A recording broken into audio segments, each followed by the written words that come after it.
kids having a favorite dog. All these sheep were everywhere. All I had to do was walk with them. And they were fun. These sheep were my best friends. But one day, a bunch of kids came by and they said, "Hey, come on over here. We got something for you." I said, "What could they have for me? I got all my friends here. I don't have to talk to nobody." But all these kids, they kept telling me, come on, come and look." I was just this big, and I was curious. So I went with these kids. They said, "We got a place where there's different smells. Come on in there." It was called the general store, or the trading post. I walked inside of there, and just like they said, it smelled funny. I smelled every kind of smell you can imagine. And I just stood there. I was only this big, but that's all I could do, because I couldn't see up there. All these big people making all this noise. And I stood there just looking at them, and pretty soon one of them walked over and got me by the cheek and did this. Gosh, that hurt.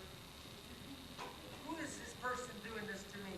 I don't know who they are. And they handed me this shiny rock. He said, "Put it in your mouth." I didn't understand what they're saying. They opened it up. Oh, it tastes good. It's licorice. I spit it out, and I stood there again, and pretty soon another lady came. And did the same thing. I gave her a look, and she handed me another one. All I had to do was stand there all day. Get this, fill my pockets up, because I kept spitting them out. I had rocks. Rock candy. Never knew what it was. Boy, this was good. When my pockets got full and my cheeks got real red, I left. I went outside and all them, my friends were standing like this. So I passed them out. I handed everybody some of the sweet rock. They were all cheering me. They all said, "Wow, we knew you could do it." I said, "Wow, I'm special." So all I had to do was go into the little general store and stand there and wait for somebody to do this to me and fill my pockets up. That was okay. But then I had to go back and do my duties. Herd sheep. This was way over there, and the general store was way over there. And I was herding my sheep, and I was so proud of myself because all my friends had told me, "You are the special one. You can get all that sweet rock without doing nothing, just standing there." And I'd be daydreaming. I'm paying attention to the sheep. Everybody saw it. My grandma would say, "What's the matter with you? Why aren't you watching the sheep?" I couldn't tell her. I said, "Oh, I can't wait to get back to that general store. I can't wait. I don't need to do any of this. I don't need to pay attention to nothing. All I got to do is go back to the store. When can I go back?" Pretty soon, nobody wanted me to herd sheep because I wasn't doing my job. Pretty soon, I couldn't even chop wood because I was thinking about that sweet rock. I can't wait to get back to it. I can't wait back. But I couldn't tell anybody about it because I said, "I gotta get back to the general store and get more sweet rock." Well, because I never got my job done, I had to stay there. For a whole year passed. Finally, I started doing my work. And finally, they let me go out again. But this time, I grew up this big. I was a little bigger. It took a whole year, but I grew. And there they were, all my buddies. Uh-oh. Where are you guys? I'm going back to the general store. I walked back into the general store, and I stood there just like this, watching all my friends say, "Watch me." But the ladies were looking at me. I wasn't this big anymore. I was this big standing there. And pretty soon, they asked me, "What do you want?" And I just kept looking at all that candy, and she said, "Money." "Money? What's money?" I kept sticking my chin out. "Money. What is money?" And I didn't know what money is. She reached over and got my bracelet, and she said,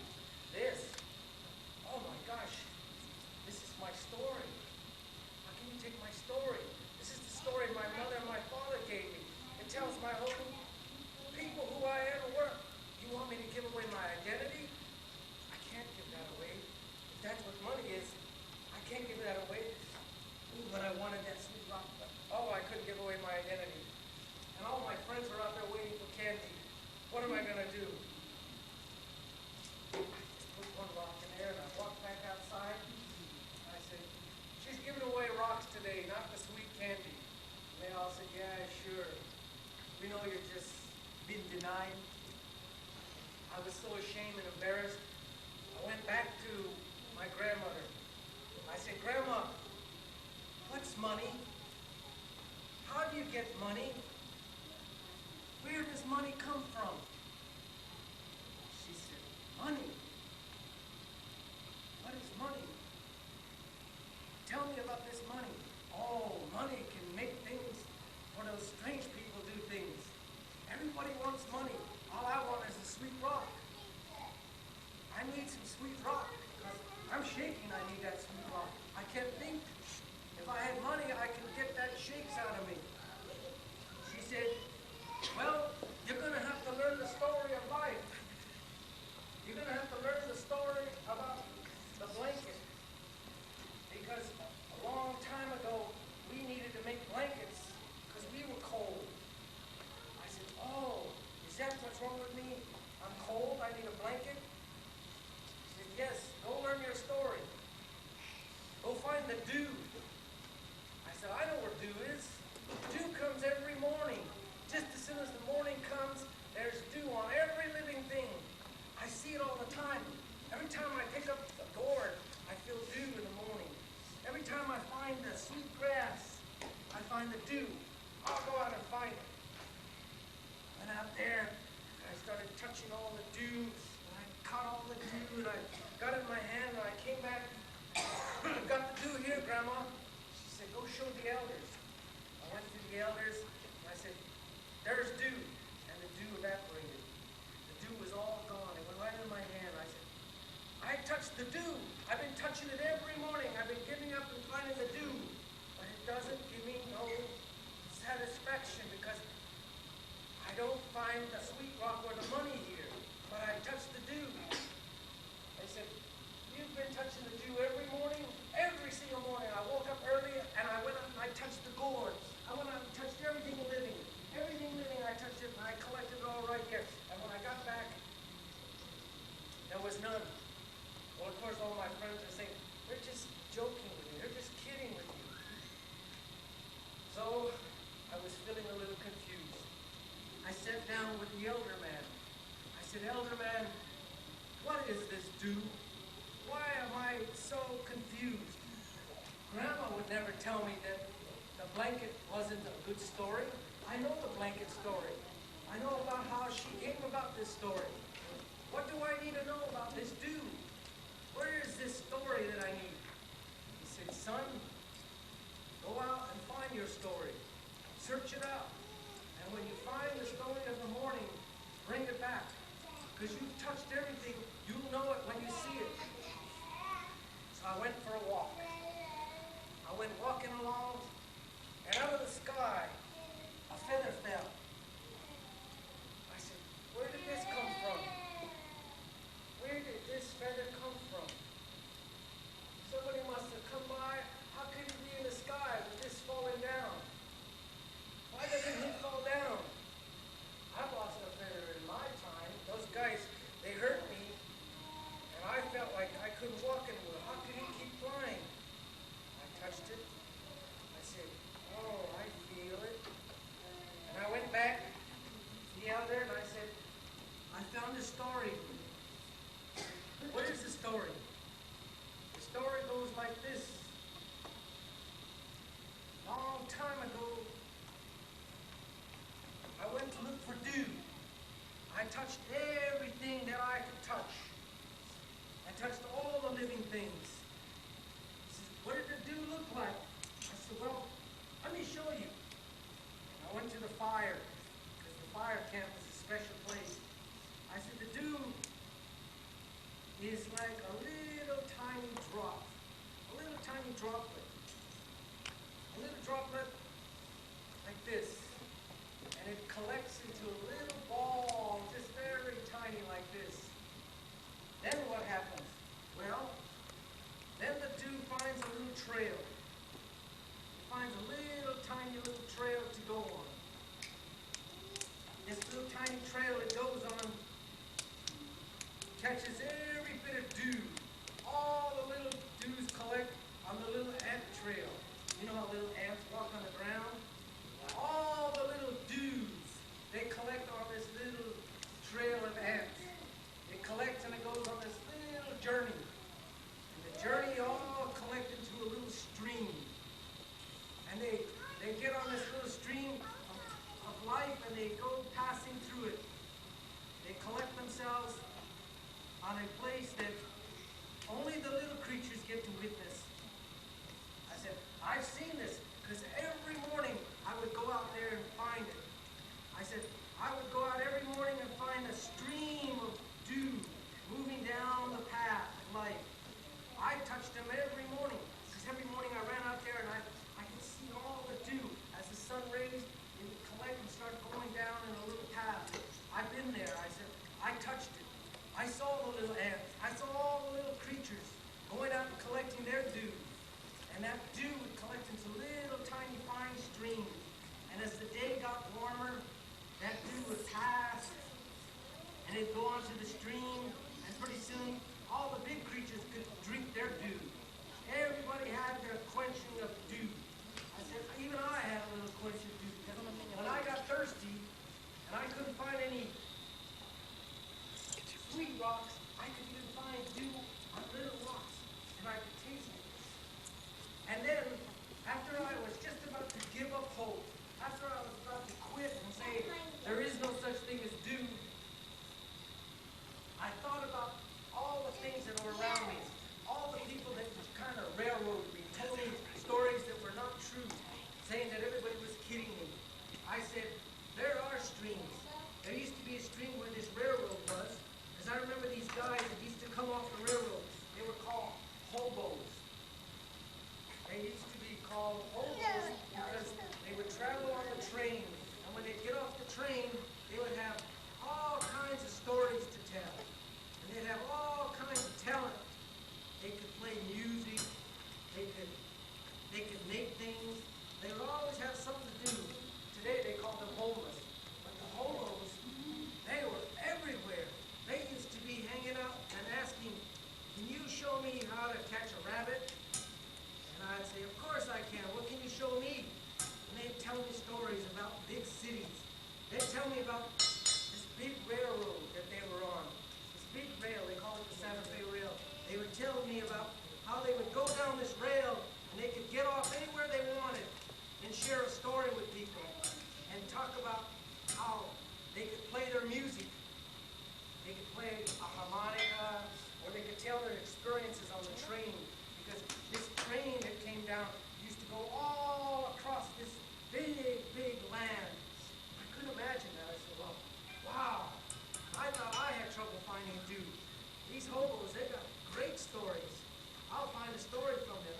And I wanted to explain to them a story. I said, I know the story that is supposed to be told. It's a story of experience. Story of when you need something, you got to find out how to get it. And the way you get it is to search out all of the things that have happened to you. And I said, well, I'm going to go and observe all these stories that people have been telling. The hobos, my grandma, my grandpa, everybody's got a story. I'm going to learn a story. But first, I'm going to go through the experience of what happened. I know that feather looked like this. And I said, I remember all those hobos telling me the story about how things bend and turn. And I remember all the elders telling me about the blanket, about when they marched for 800 miles in the dead of winter and lived by not giving up faith. I said, I know that feeling. I know how to bring that forward. So I said, how do I do this? And I watched all of these silversmiths. Silversmiths were the guys who used to sit there and tell the stories of all the celebrations. Every time people get together, they tell a story by creating something. I said, I can do that. I'll create a story for people to remember when I had the candy. When I wanted to get that candy and find some money. I said, I'll find that special place, that special sensation. And I'll explain it to them. And I was able to find this out because every time I would get to a place, people would say, what is your story? I said, my story is about Sweet Rock. They said, well, what is Sweet Rock? I said, well, I went over to this general store. Somebody gave me some Sweet Rock. And every time I thought about that Sweet Rock and I didn't have it, I'd shake. I'd get these real bad shakes. And I'd shake so much that I'd lose my balance. That's the same way this feather came to me. It shakes so much, it fell down to me. No kidding. Oh yes. I was at one of my lowest points. I couldn't herd sheep. I couldn't go get water. I couldn't listen to elders. I didn't know how to do nothing. I was so dizzy. I was so afraid of what I was going to do without no candy. And what I was going to do without no money. I needed to find money. I needed to find a message. I needed to tell my friends, I know what I'm doing. I know how to get myself together. I'm not going to stand around a general store and wait for somebody to hand me something. I'm going to go out and do something for myself. They said, well, how do you do that? I went and I observed my father. You see, my father, he used to be at this school where all they would do is make a march all day. It's called Fort Wingate. And at Fort Wingate, he'd be so lonely, he said, that he'd have to try to do something to keep himself busy. And one of the things he did to keep himself busy was to make jewelry. He'd make all of this jewelry. He'd go out and find all kinds of pretty rocks, places that remind him of home, places that remind him of a special event, special things that told him, oh, this was a special time in my life. And he would take these little rocks and he would create all kinds of stories with them. He'd create the story of wind. He'd make the symbol of wind. He'd make all kinds of symbols. He'd decorate them. He would show the stories. He would bring all these stories forward. And so I'd study these stories and I'd say, wow, you mean to tell me that everything has a story? You mean I can tell my story too? I said, of course you can. All you got to do is observe how it's done. And I said, well, what do? Do you just sit there and stick your cheek out and somebody show you, or do you go out and do it? You go out, you begin the process of watching people, learn them, see that they do the things that are correct, touch the leaves, touch the trees, touch everything around you. See that those things that are around you are connected with you. Don't let every day go by without you witnessing the growth of a tree, the growth of plants. Observe everything. And after you've observed them, you will get a better understanding of what's going on. I said, well, I got a pretty good idea. I got a pretty good idea of what's going on. Let's see. Maybe if I tell my story, about the feather, maybe if I say that this feather that fell out of the sky came because I saw it in a strange place in my heart. That when we go out in life and we try to find a sweet rock, we need to see who in that world can bring that sweet rock to us.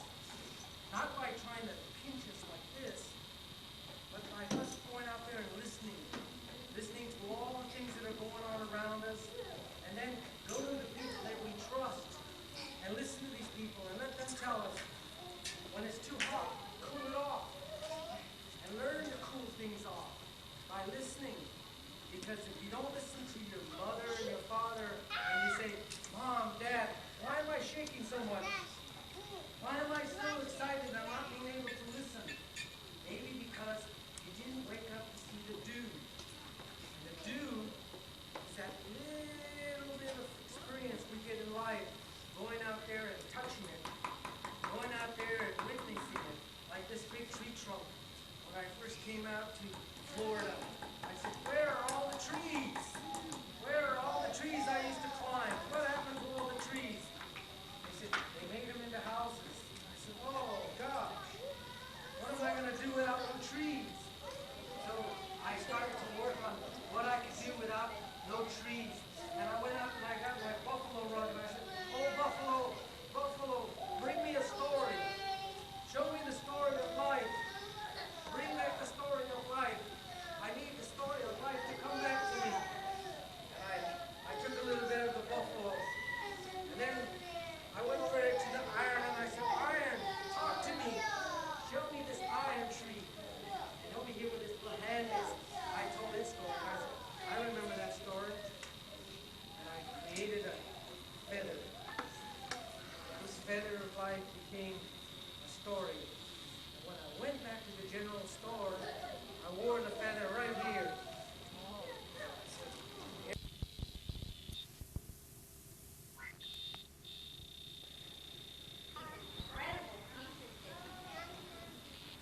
Does anybody have a question that they would like to ask? Yes, Marty? I would like to ask this Indian here, were these hobos really working for the railroad, or were they just helping push out lines for the track? But were they really hobos, right? Well, at the night, I would find them sleeping under the bridges. They would be sitting there making coffee in old tin cans. They'd be all bushy. They'd be singing songs. They'd be sitting there really just taking in the sky. The sky was their roof. The sunset was their walls. And they had the home of freedom. Today they call them homeless. But these guys had a home within their hearts. Because they could share peace. They weren't out trying to bother nobody. They had all kinds of little ways of seeing the world, learning to describe in that world their essence, their explanation. They weren't sitting around the street doing like this. They were travelers of peace. I met them. They came right to our reservation. Now our reservation is called the Navajo Reservation. And they came on this railroad. It was a different kind of people that I had first experienced. That was the homeless. They call them homeless today. I would like to ask how it is that you polish these stones. What is the process that that makes these stones so extraordinarily shiny and beautiful? You see, there are all kinds of stones that come in all kinds of shapes and ways. When the stone comes like this, he's all rough. And when he's rough like this takes a lot of work. You have to take him on another stone and work him back and forth. That's a lot of work. Or you can go to a stream where a waterfall is, and you'll find them smooth like this where the water's been tumbling over it. And they get real smooth. And when you find them like this, you get them like this, and you get some fine sand, real fine sand. And you put the sand on a piece of leather, and you take the stone, and you rub it back and forth on the sand. And as you go back and forth, you go faster and faster. It'll get faster and faster. And pretty soon,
Cherokee, so they had a little bit of experience in biological warfare.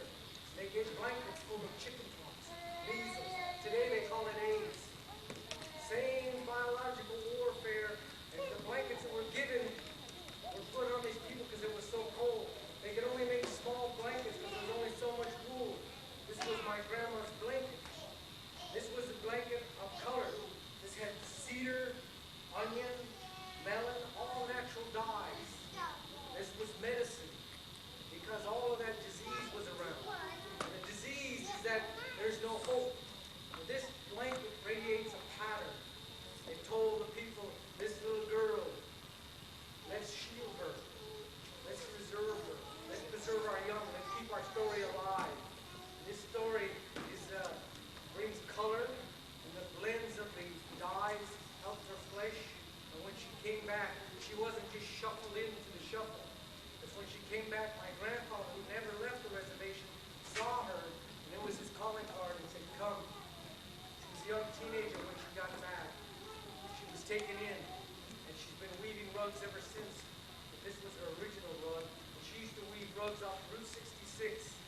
And when she was weaving rugs, I was out there with my shakes, learning how to do silversmith. And I always keep this around to remind myself of how not to get the shakes, being cold, being given blankets.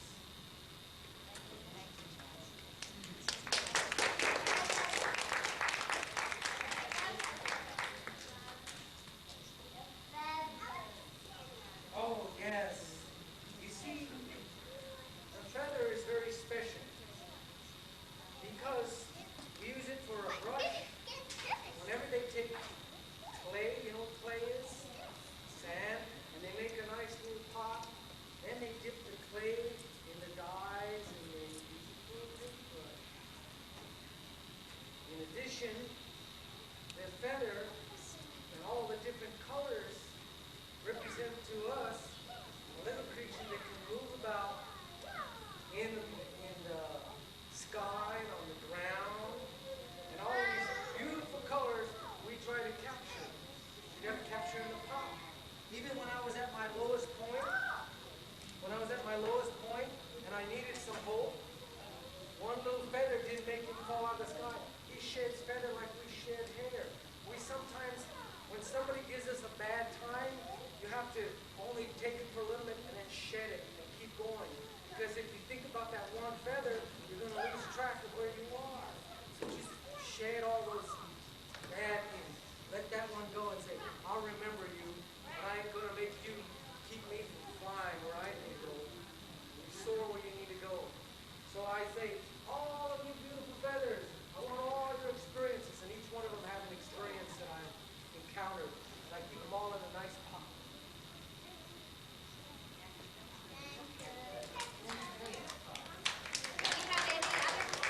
Yes. She has a question. And what was that question? How do I get these buffalo horns? And today, this here is the horns of an elk. The buffalo had a smaller horn. An elk is a deer that wakes up in the forest and he carries two of these. And every morning when he grows these big ones, he talks to the dew and he says, hello, dew! And all of the girls hear him and they go, wow, what a powerful voice. We're going to go hang out with him. So he makes his debut. And then after he's tuckered himself out telling his story to all the girls, he sheds them. And every year he sheds them. And this is what his years. He grew up in my backyard. This is his first one. Then he grew up this big. And now he's this big. These are elephants.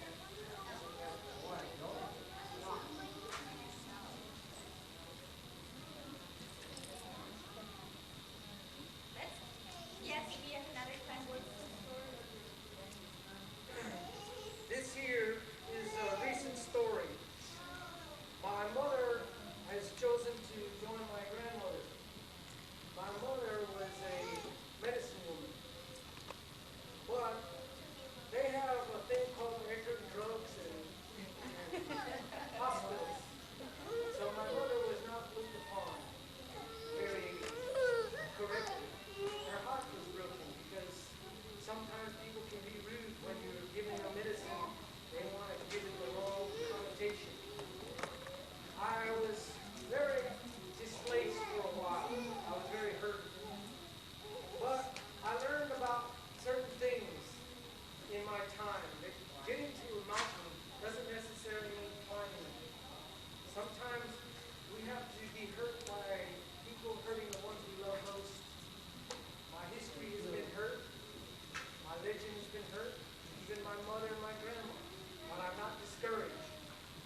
in